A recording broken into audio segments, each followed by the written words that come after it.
안녕하세요. 통증학과 전문의 닥터호우입니다. 혹시 요즘 팔이 뒤로 돌아가는 게 어려우신 분 계신가요? 또는 밤만 되면 이 어깨 통증이 심해지고 자다가 통증 때문에 깨고 자는 자세를 틀려고 하니까 아파서 막 신음소리가 나오고 시간이 지나면 낫겠지 하면서 참았더니 1년, 2년, 5년이 지났는데 별로 낫지 않는 분들, 많은 경우에 오십견의 가능성이 높은데요. 정확한 명칭으로는 유착성 관절낭염이라고 하죠. 오십견은 그냥 시간만 지나면 낫는다는 이야기, 누구나 들어보셨을 만한 이야기인데요. 그 말만 믿고 병원에 안 오시는 분들이 굉장히 많아요. 근데 결론부터 말씀드리면 아무것도 안 하고 시간이 해결해 줄 거라고 믿고 기다리면 절대 안 낫습니다. 정확히는 운동을 안 하면 절대 안 나아요. 오늘은 제가 병원 망할 각오로 50견 잡는 핵심 운동 3가지를 정확하게 알려드릴게요. 이 최고의 운동 3가지 뿐만이 아니라 50견에 대해서 사람들이 갖고 계시는 이 오해와 진실, 발생 원인, 그리고 매우 효과적인 특수 주사 치료요법, 50견을 예방하는 생활습관과 식습관 꿀팁까지 싹 다 정리해 볼 테니까 영상 끝까지 보세요. 일단 시작에 앞서서 구독, 좋아요 꼭 부탁드립니다.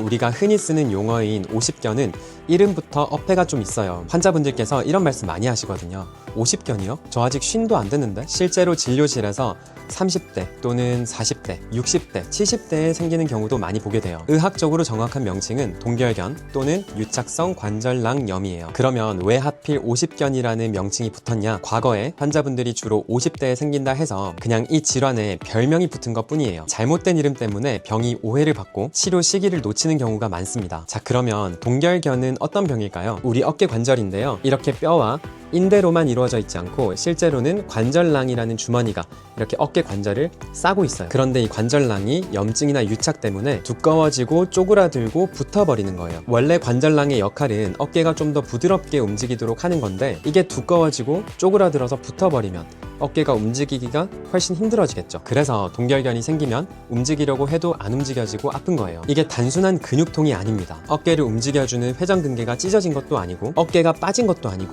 이 안에서 들러붙은 거예요. 여기서 중요한 포인트가 동결견은 스스로 움직이는 이런 능동적인 운동 외에도 남이 팔을 잡고 들어 올려도 움직이지 않는 이 수동적 제한이 있는 게 특징입니다. 남이 들어주려고 하는데도 안 올라간다. 이런 경우에는 동결견의 가능성이 상당히 높다고 볼 수 있죠. 반대로 이 회전근개가 약간 찢어지거나 완전히 파열된 경우에는 어떨까요? 스스로 들긴 힘들어도 남이 잡고 들어주면은 이 인대의 역할을 다른 사람의 손이 해주게 되니까 다 움직이게 되거든요. 근데 동결견은 움직이기 어렵다. 그리고 또 하나, 자다가 아파서 깨고 자세를 바꾸기가 힘들고 팔 위치 때문에 잠을 설치는 거, 밤에 특히 아파지는 어깨, 이것도 동결견의 대표 증상이에요. 자, 그러면 동결견이 있을 때 어떤 치료를 받아야 할까요? 앞에서 말씀드렸던 남이 들어줘도 안 움직이는 그 어깨 상태에서, 이 상태에서 바로 어깨 운동을 하라는 게 그게 현실적인가요? 너무 가혹한 얘기죠. 그래서 저는 운동을 하기 전에 통증부터 좀 먼저 잡아드리는 편이에요. 이 통증을 조절하기 위해서는 관절 주머니와 어깨 인대 위로 형성되어 있는 각각의 주머니가 있어요.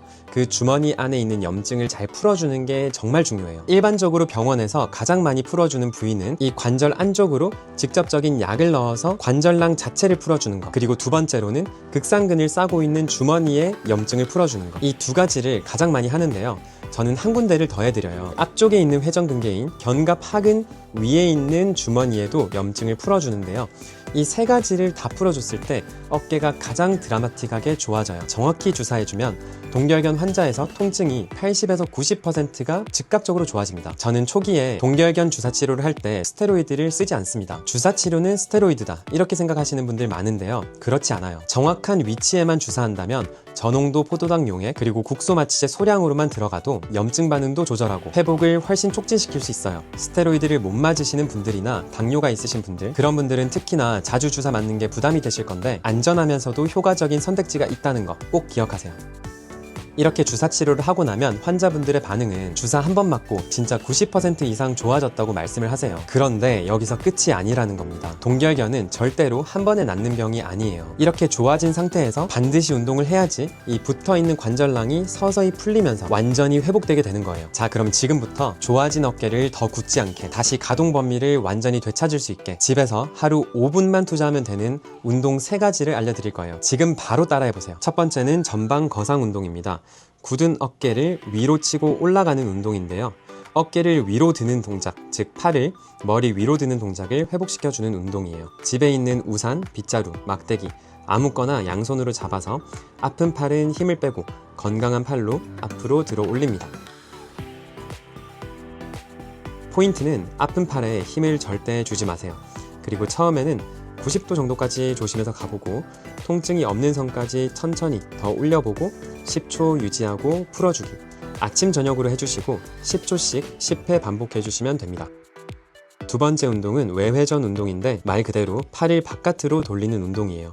이 기능이 떨어지면 뒷짐지는 것도 힘들고 옷 정리하는 것도 힘들고 자동차 안전벨트 당길 때도 많이 힘들어져요. 방법은 팔꿈치를 몸에 딱 붙이고 막대기로 건강한 팔이 아픈 팔을 바깥으로 밀어줍니다. 여기서 포인트는 팔꿈치는 꼭 붙이고 있어야 된다는 거예요. 안 그러면 효과가 없습니다. 그리고 너무 세게 미는 것보다 통증 없는 범위에서 천천히 밀어주세요.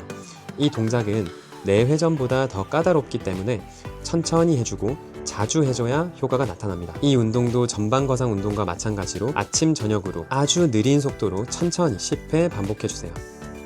마지막 운동은 내회전 운동입니다. 이건 팔을 등 뒤로 올리는 동작인데요.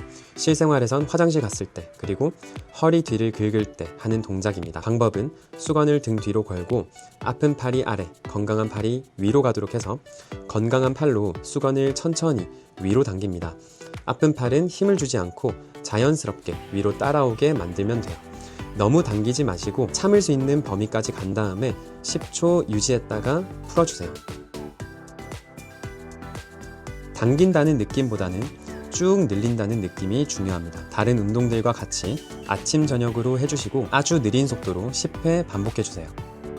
아침 저녁으로 딱 5분만 투자하면 3가지 다 할 수 있거든요. 이것만 하셔도 거의 정상 어깨까지 충분히 가실 수 있어요. 근데 여기서 많이 하시는 질문이 있어요. 운동하다가 아프면 바로 멈춰야 되죠. 정답은 통증이 너무 심하면 중단을 하는데 통증 점수를 0에서 10점까지 봤을 때 5점 정도의 통증이라면 참고 그 범위까지는 움직여주는 게 좋습니다. 주사치료 받고 좋아졌다고 안 움직이면 더 아파지고 더 오래 가요. 통증이 줄어든 상태에서 조금씩 관절을 다시 열어주는 느낌으로 꾸준하게 해주세요.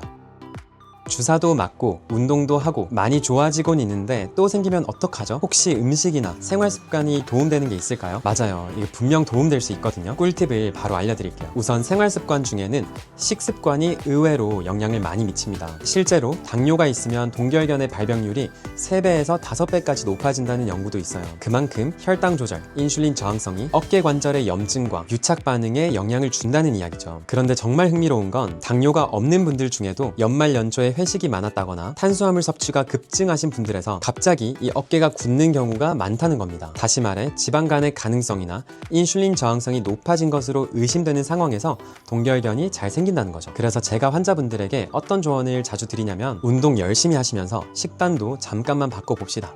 탄수화물 좀 줄이고 단백질 위주로 고기, 두부, 계란, 콩 종류 이렇게 한두 달만 해도 회복 속도가 확 달라져요. 이건 논문보다 제 경험에서 더 확신을 갖고 드리게 되는 이야기입니다. 식단 조절과 혈당 관리, 이건 어깨 통증뿐만이 아니죠. 전신적인 염증 컨트롤에도 굉장히 중요한 이야기예요.